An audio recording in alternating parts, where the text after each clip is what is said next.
We're looking at all the great detail, and this is Marsha, and we're going to be talking to Marsha in a minute. And I just want to make sure you guys all get to see the beautiful work that she does. This is epoxy, and she did all of this by hand, and this is the great paint and stain.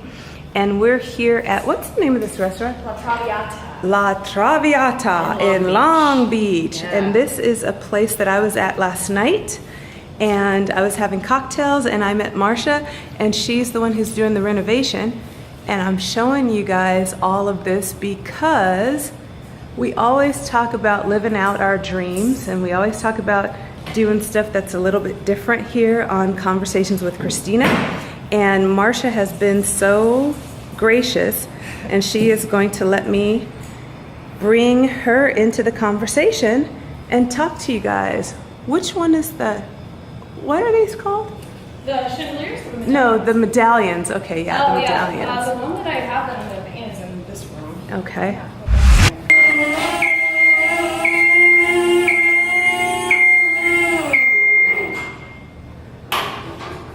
The tricky thing with these is like not hitting the chandeliers. Right.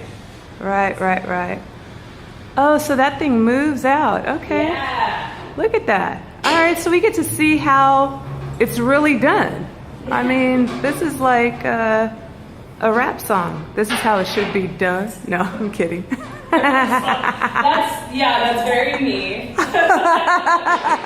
they have banjos in rap songs? Exactly, right? Yeah, what I'm doing right now is a metallic scumble. A metallic scumble? Yeah. And so you're gonna use, right now it's kind of copperish black? Yeah, right now on it is a prime coat. It's a really high adhesive black color that sticks Oh, wow. like, to everything. It's Okay. amazing. Okay. Because like that way I don't have to, sand stuff. Right. And I don't particularly enjoy that part. Right. And these medallions up here, that's what I've been calling them. They're terracotta. Yes. So they have a nice porous texture to it, so it's easy to just paint right over. Right. And so just that little bit of paint has already changed everything about it. Yeah. Because it just looked like an old piece, and now it looks like it's new. Yeah, it really does look like metal. Yeah, it really does. And right over here is a place that I couldn't fit any paper underneath. Part of the issue with these pieces is we have this 20-year-old mural that I don't want to ruin. And it's so old that if I put any tape on it at all, It'll come apart. It'll pull it right off. Yeah. So that's why there's just little strips right there.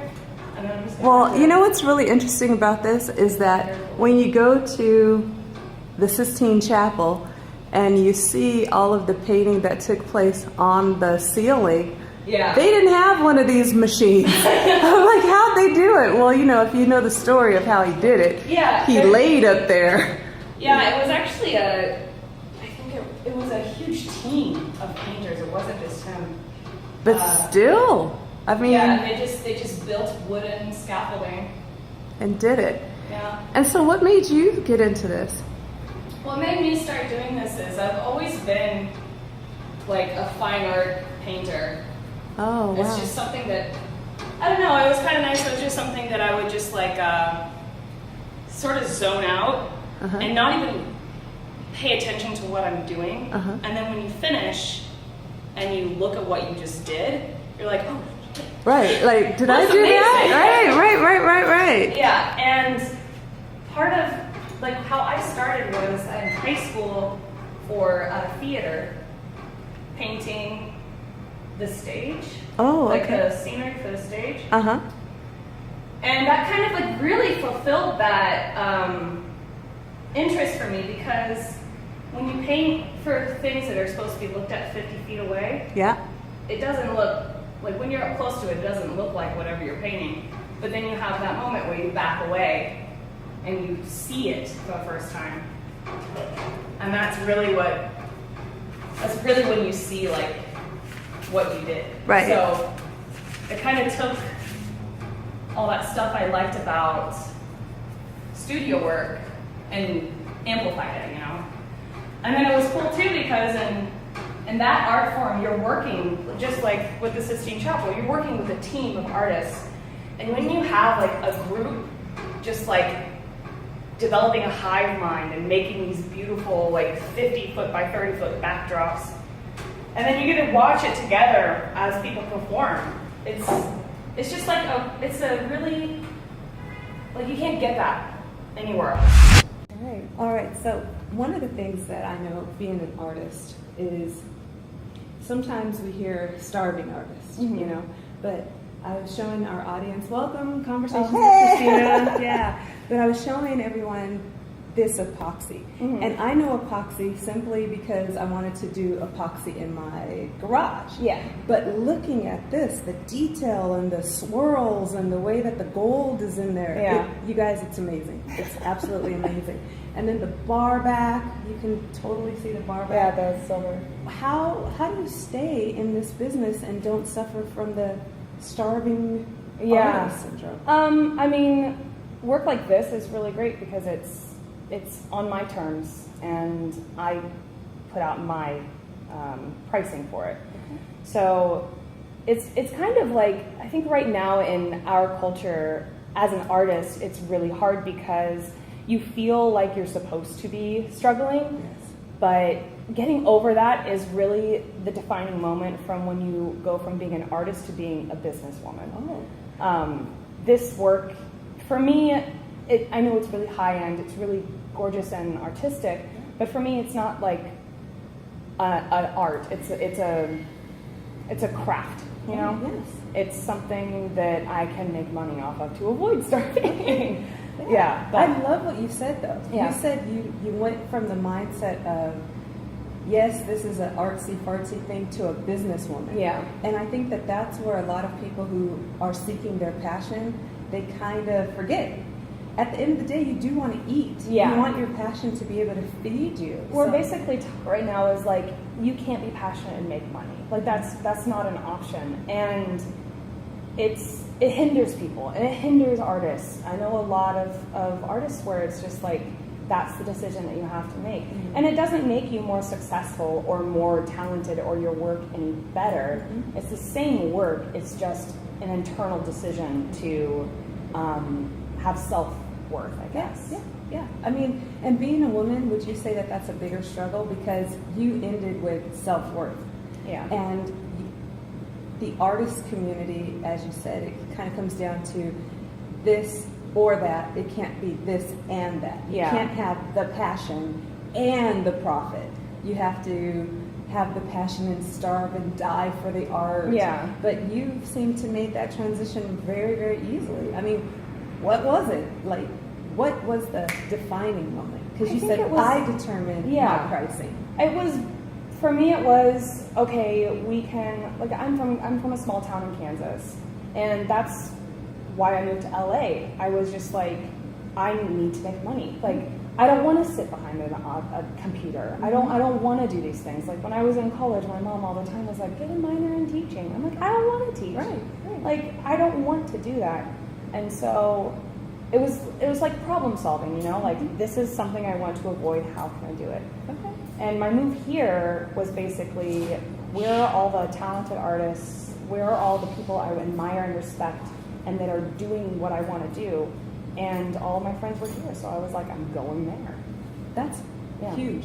Yeah. I mean, that takes a lot of courage, you know? That takes Yeah. a lot of courage, and I'm actually impressed. Oh, thank you. I really am, because you know how many people come to LA traveling behind a dream? Yeah. And they can't make it? And so for you to say, I said, this is what I want to do, I identified the steps to do it, and I did it, man, I am impressed. I am impressed. I really am. I'm like, hell, everybody should be doing that, right? And I think, it was just like, for me, like my mother, who was trying to make me be a teacher, is so proud of me, and she's always telling me, you're following your dreams. But for me, I always tell her, I'm like, Mom, it's not a dream, it was a goal. I didn't dream, I made goals, you know? Which, That's you know, huge. is probably the same thing. No, now. but that's huge. I mean, you know, for my audience, I would say one of the things that I'm identifying in what you're saying is Marsha set forth on a course that she was relentless about giving up, right? Yeah. I mean, you didn't make a plan B. Your mom tried to give you a plan B. You were like, no, this is what I'm doing.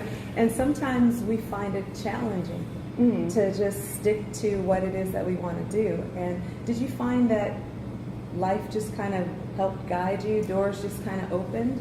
I think so. I think I've been in such a relentless pursuit of like elevation. I guess. Yeah. That I don't really. It's kind of like I crossed a rope bridge and over a deep canyon and didn't look down, and then on the other side, you're like, oh. That was actually really scary and hard. I could have died. Yeah, like that was dangerous, and I just did. I just did that. Yeah. Which I mean, I'm sure there's positives and negatives to that. We're only looking at the positives. I know, right? We're only looking at the positives. I mean, you know, but I think that that's freeing for so many people, and I really appreciate you sharing that. Oh, thanks. Because I think what we find ourselves doing is living a half of a life. As humans, we live a half of a life because we're so, I said relentless, you just took to it and you were like, yeah, I was relentless about it. But we choose the easiest path of resistance instead of taking that rope across all the danger and saying, okay, wow, I did it. You know? And I think that where we find ourselves is where we put ourselves. And you seem to put yourself in a really cool spot, and I'm just so thankful that you gave me the opportunity to talk to you and introduce you to Conversations with Christyna. Yay! This is Marsha, everybody. Hi. Come and see her work. Where else can they see your work? They can see it here in Long Beach? A lot of the stuff I do is for the film industry, so like mostly commercials and stuff. Commercials. I mean, I'm not where I want to be right now. That's the other thing is like I'm not done yet. Like, I want to be able to do more work like this and show it off, and like I like make my friends and family proud. You know? I think you're doing that. Name drop some of the commercials. Let's hear it. Jeez, no. All right, well, I won't embarrass you. But tell them where we are again. La Traviata. We are at La Traviata in La Long Beach. Traviata in Long Beach. Wonderful bar, beautiful service. Listen, Thursdays, $2 champagne, guys. No, but anyway, I really appreciate it. Thank you so much, Marsha. Yeah, thank you. Great. Bye, guys.